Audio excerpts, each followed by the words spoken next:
So I'm on your investor relations team, and one of the questions I get a lot is, how our setup is different from most of the other people that, to the average investor would look like is doing the same thing as us.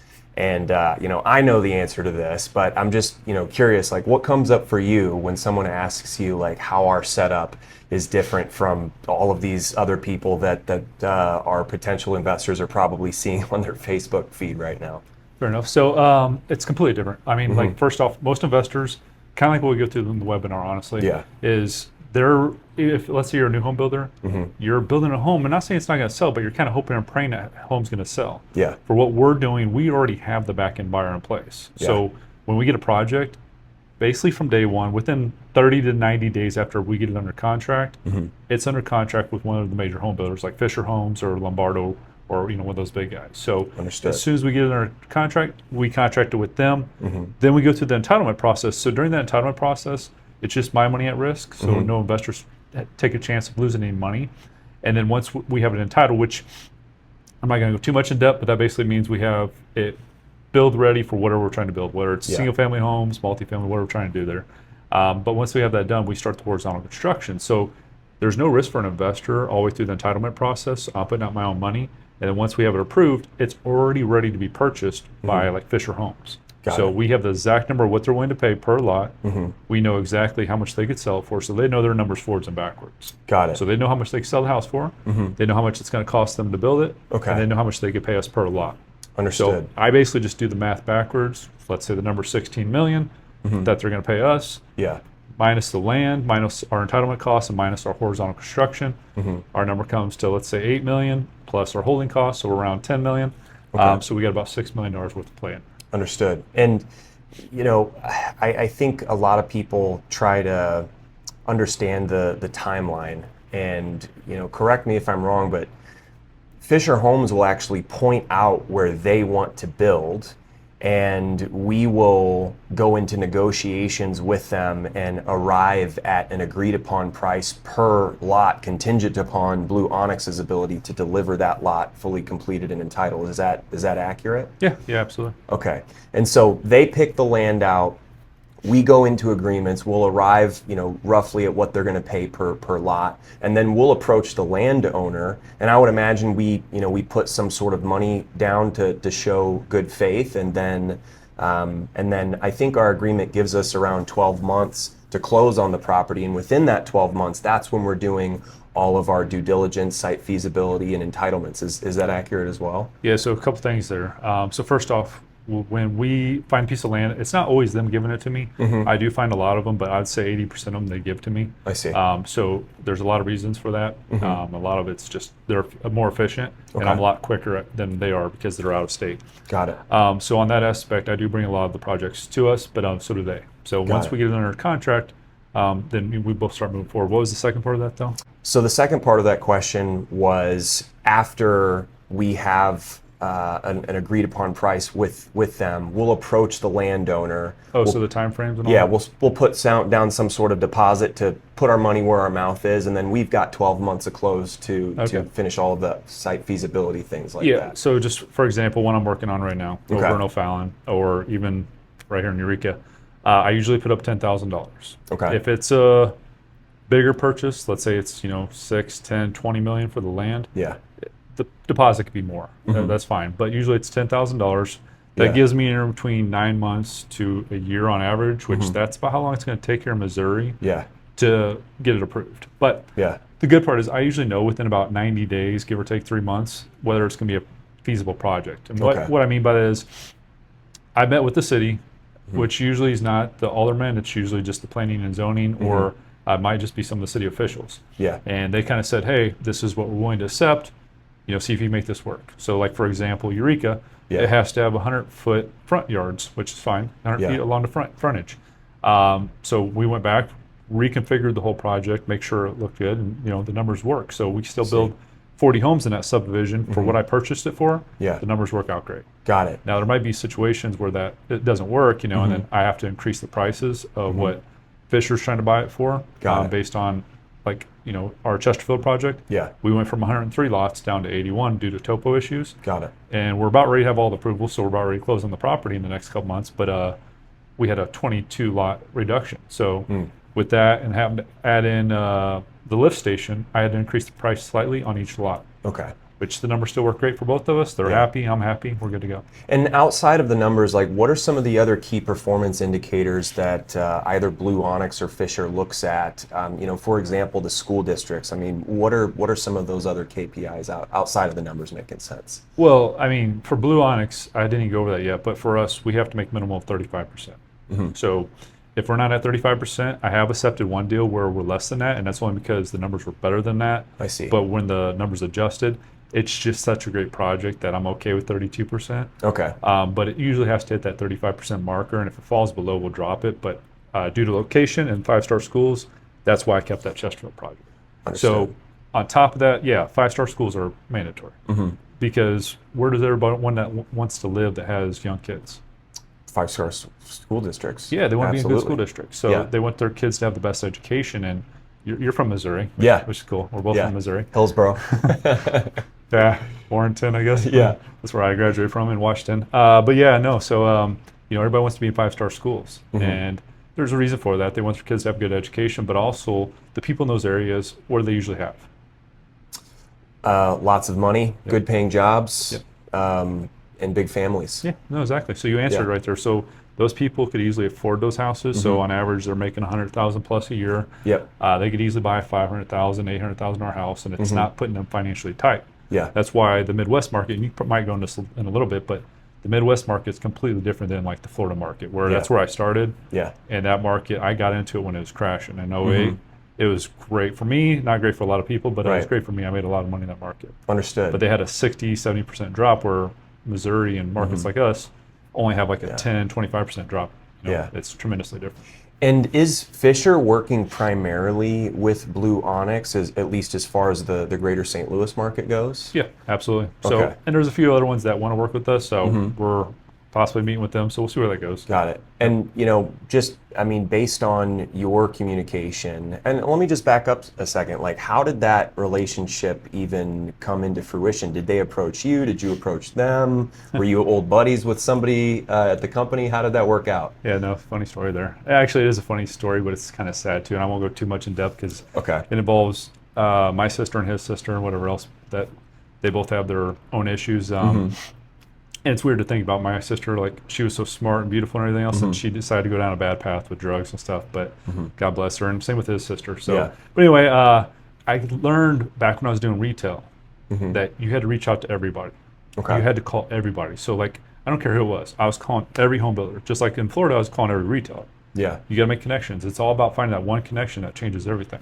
So, and I found that in numerous parts of my life, but you find that one connection, and I built a great relationship with them, which I already had a little bit of a relationship with Fisher. So connecting with this one person many years ago put me in contact with everybody I needed to know, and I built a great relationship with their whole team. So it's not just that one person, it's their whole team that I'm part of. And I work great with them all. So that kind of came about, and then once you have that one relationship and you show results, other home building companies that they're already working with you, because like, just for example, how we're getting like Lombardo and some Missouri guys. When you're working with Fisher and you have like, let's say 300 lots and you can't sell them all to Fisher. Fisher could do it, but they build a specific product that's only gonna have a certain absorption rate. So they usually would only want to purchase maybe 150 to 200 of those lots. I see. And then we sell off the other 100 to like Lombardo or McKelvey or somebody like that. But you start building that relationship with them through just kind of a third party right there, where Fisher's already in contact with them, and then we kind of become friends, and it works out well. So, And I mean, when you first approached Fisher, and I guess up into the point where they decided to do business with you, like what were some of the selling points? Like how did you get a $1 billion top 30 home builder to take a chance on Blu Onx? Well, I mean, part of it's track record, but also being confident in yourself. Like, I know what I'm capable of, and I think I've said this to you. I know where we're headed and where I'm headed for sure, but it has nothing to do with me. Kind of like talking more about my faith. I just know where things are headed, but I'm just confident in what I was doing. So, like, when I call those people, I know something's going to come through. I knew something was going to come through.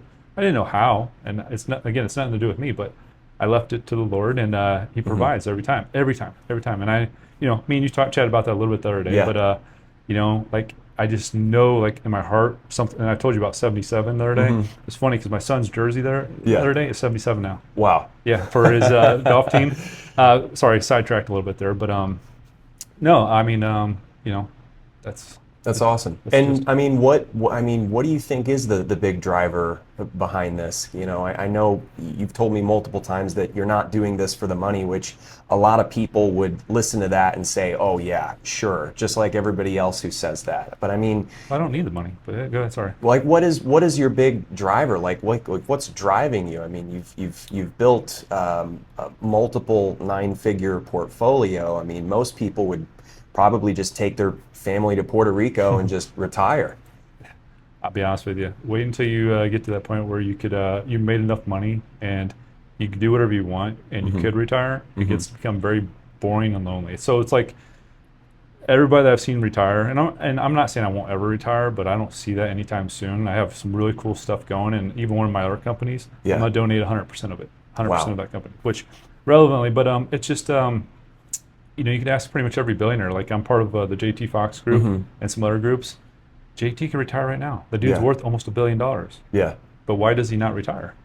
Because he has much more that he's pushing for in life. It's like, why does not John Castimetis or some of these other billionaires, like Bill Gates and Jeff Bezos and Elon Musk? Yeah. They keep pushing, but they could retire a long time ago. So like, I don't know, it's just the challenge. Like I think if you don't have challenges in your life, just like when I was weight training, this, you lost a ton of weight. You got to have that challenge, and like it's something you get excited about. Like otherwise, you lay in bed, you're like, I'm just tired. You feel like you sleep all day. Like that's kind of like more of a depression. I'm not that type of person. I'm gonna get up. Today's gonna be a great day. We're gonna kick butt. Yeah. But you gotta have things that you look forward to that get you excited about the day. Yeah. And this is exciting because it has nothing to do with me anymore. It's about helping other people. So. Yeah. And speaking of weight training, like, how much do you bench anyways? Bench press? Oh, dude. My best was 355 right now. I don't know, probably like 275 maybe. Got it. Well, one day he might join the 405 club, but we'll get that. Yeah, no, I'm in the almost 600 pound club on squats, which is crazy. That's impressive. Okay, so leg press. I still leg press 1,400, 1,500 pounds, depends on So fitness, family, faith, you seem like a pretty well-rounded guy. It just kind of reminds me, just talking about the type of people that I want to be around. A lot of our investors will call me with a very high level of skepticism, just because, our fund, it pays so well, like 15 to 18%, which, I'll admit that's bananas compared to what you're going to get with a CD or investing in any sort of dividend yielding mutual fund. But for us, I feel like this is an everyday thing, and just the more I think about it, the more I realize, I think the biggest reason why people are so taken back by that is because they just haven't been doing business with the right people. Because there's a lot of people in this industry making money. It's just a question of how much is being given back to the investor. I think a couple of the reasons, at least that I see since I've been at this company, that we're able to pay so well is it really just comes down to our cost of capital and the fact that they're not dealing with a broker dealer. Like they're dealing directly with me. My workspace is right around the corner from your office, so there's no middlemen that have to get their palms greased. I guess, what would you say to someone who initially thinks that this just sounds too good to be true? Well, there is that whole aspect because we're paying anywhere between 15 to 18%. But anybody that's been in the real estate market knows that's actually easy to obtain. Right. But a lot of the ways of obtaining it is high risk. Yeah. So you're building vertical, you're doing property management or short-term rentals, which I've done all that. Been there, done that. Yeah. This is the most secured method because we already have it pre-sold to a major builder. Right. Now, on the profits we make, Fisher Homes doesn't care what we make. So let's say we bought a piece of land for $500,000. We found it off market. They just want to get rid of it. They were having family issues, whatever. After we entitle it and everything, it might be worth $4 million, $10 million, whatever the number is. And we could turn around and sell that even to Fisher Homes. So maybe for 20 or 30 million. They don't care what we pay for the land, what we got into the land. All they want to know is how much can they pay per lot. Got it. So when I build out the performance, it's already built in. So not only do we get our 35% there, that already accounts for us paying our investors a minimum of 18%, which not all of them are going to come in for the 5-year, but it accounts for that. So, and it has a 3-year hold in there on almost all of them besides 2, which means if the market slowed, like let's say we went through what year was that? 1981, where I wasn't born yet. Yeah. Nor were you, I don't think. Yeah. But the market was the most unaffordable it had ever been in history. Yeah. And we've had some other bad times, but there were still sales. Home builders still were selling homes. Right. So it wasn't like it stopped, it just slows down. So that 3 years that's built in there basically just gives us a little leadway so we can still pay out our investors. And we're still making our profit margins based on our numbers. I mean, if it went longer, obviously our profit margins would drop a little bit, but what time in history outside of the Great Depression has it dropped more in 3 years? Yeah.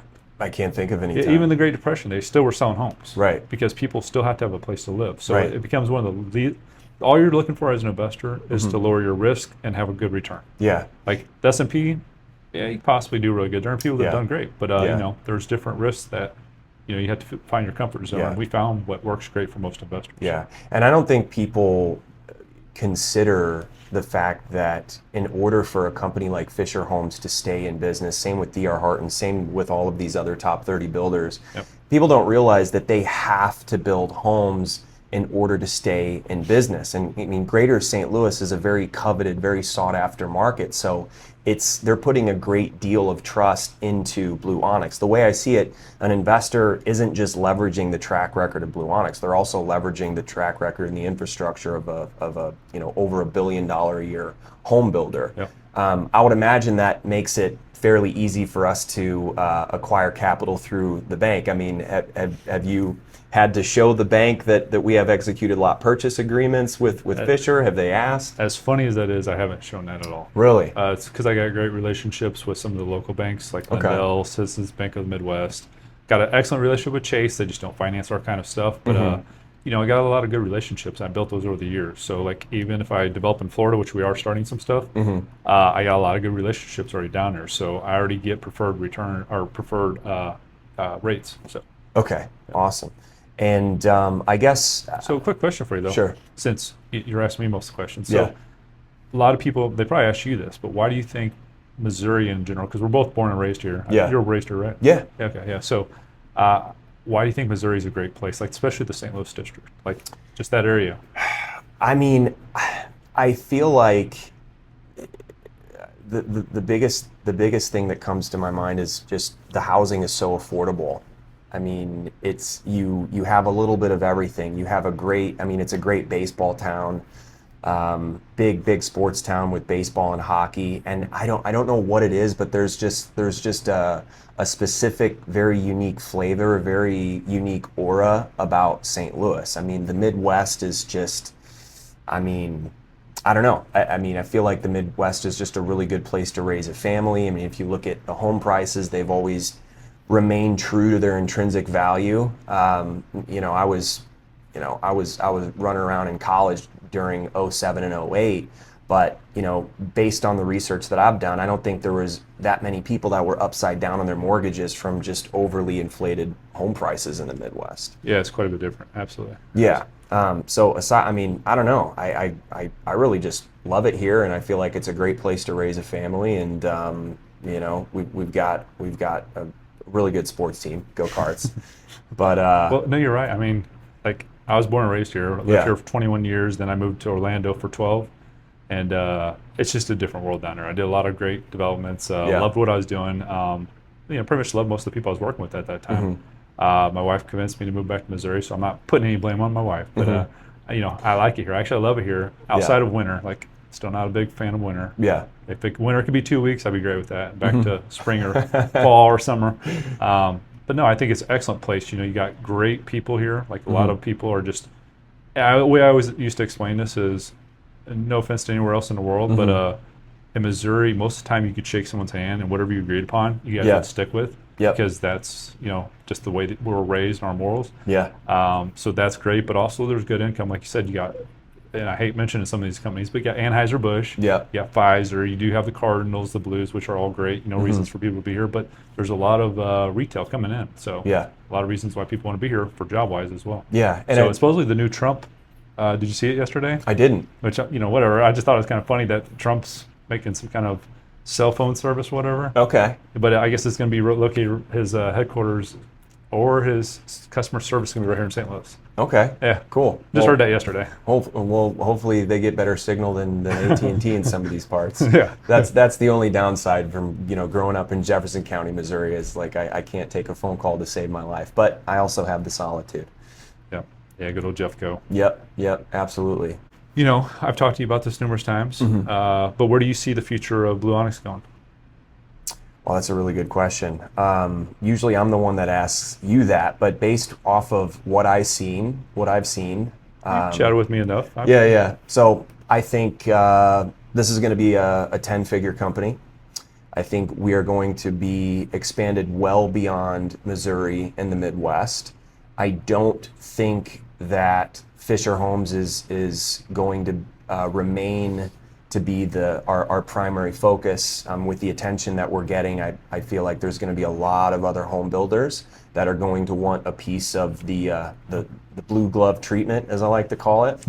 Blue glove? Where does that blue glove come from? Well, it's like the white glove treatment, but it's the Blu Onx, Gotcha. the blue glove, the BLU glove. Okay, fair so enough. I just made that up, but I like it. So yeah, I think there's going to be more companies that want a piece of the blue glove treatment. I think that we're going to be raising hundreds of millions of dollars through retail investors, and I also see Blu Onx becoming a gold standard when it comes to less risky alternate forms of investments. I think there's a lot of people that are coming of age that are starting to question the infrastructure of our government's retirement system. I'm 36, so I'm not even confident Social Security is going to be a current thing, at least not in its current form, by the time I retire.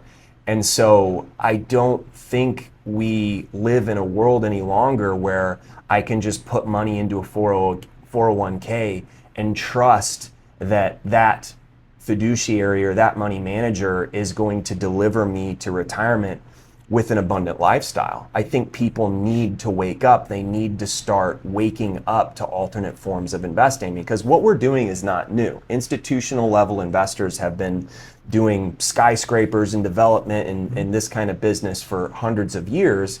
And just going back to what I was saying about people being skeptical of the return, that just goes to show that people have completely been closed off to this world. Yeah. So my vision, for Blu Onx, I think is going to help solve that problem for a lot of people, and get them to realize that 15 to 18% returns are good returns, but people are doubling their money in 5 to 6 years or less in our business every day of the week. This is just regular business for us. Yep. So I hope to wake up as many people as possible to Blu Onx and in this world of alternate investing, so that they can have an abundant lifestyle.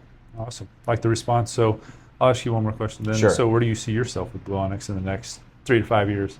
Well, I want to continue to scale our investor relations team. I want to get to a point where we have a $5 million per month raise run rate. And I think that's really going to help us expand and just seize as much market share as we possibly can. And I hope to be a part of that. As right now, I'm a sales guy, but as you know, I'm very much involved and interested in back end operations.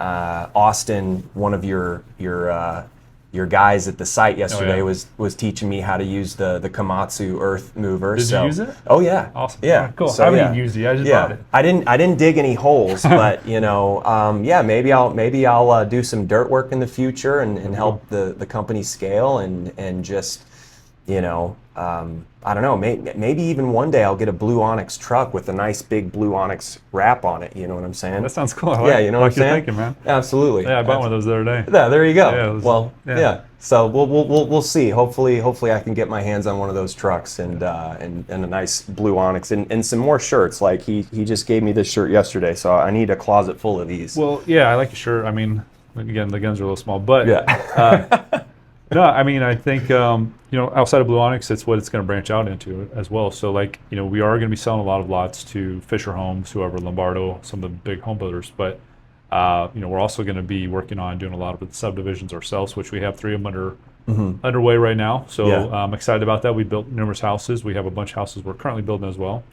which I think I showed you a few of those. Yeah.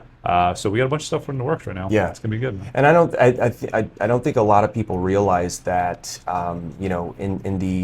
in the case of this fund, we're working exclusively, well, primarily with Fisher Homes as far as the fund goes. But outside of that, like, we're a full-fledged home builder. I mean, I would imagine if it weren't for Fisher Homes, we would just as easily be able to build these lots and build homes on them. We can easily do that. And all the projects that we're doing, I'd be happy to build on. Obviously, if I already have a contract with the home builder, I'm going to sell it to them. Yeah. So, you stick to whatever you say. But all the ones that we don't, and we're not saying we can't because we easily can on, especially 3 of them or 2 of them out of the 3, Right. We could contract those easily. Sure. There's one of them, that I personally like. It's a deal that I personally think is going to be great.